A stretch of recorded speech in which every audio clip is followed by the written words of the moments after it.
السلام علیکم ورحمۃ اللہ وبرکاتہ۔ جو آپ نے صورتیں ذکر کی ہیں نا،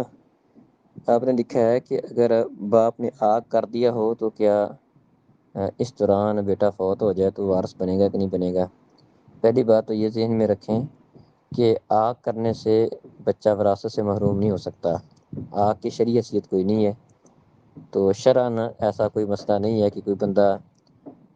کسی کو آگ کر دے تو وراثت سے محروم ہو جائے گا، ایسا نہیں ہے، بلکہ جو وراثت اللہ رب العزت نے مقرر کی ہے وہ وارثوں کو مل کے رہے گی۔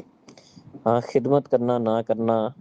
یہ ایک الگ مسئلہ ہے۔ خدمت نہ کرنے کی وجہ سے وہ گناہ گار ہوگا، نافرمانی کرنے کی وجہ سے گناہ گار ہوگا، لیکن ایسا نہیں ہے کہ نافرمانی کرنے کی وجہ سے اس کے مرنے کے بعد وہ اس کے مال کا وارث نہیں بن سکتا ہے، یا اس وجہ سے کہ وہ اس کی بات نہیں مانتا، اس کو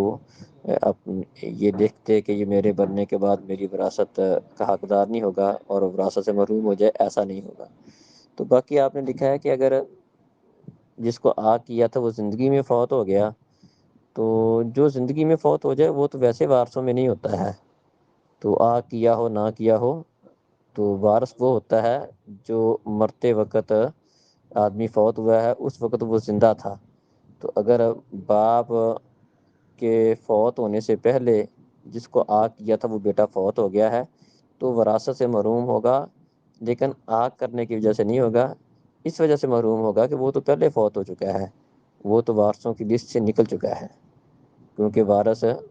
وہی بنتا ہے جو وفات کے وقت زندہ موجود ہو۔ تو جب یہ فوت ہو گیا تو ظاہری بات ہے یہ خود وراثت سے محروم ہو گیا۔ السلام علیکم۔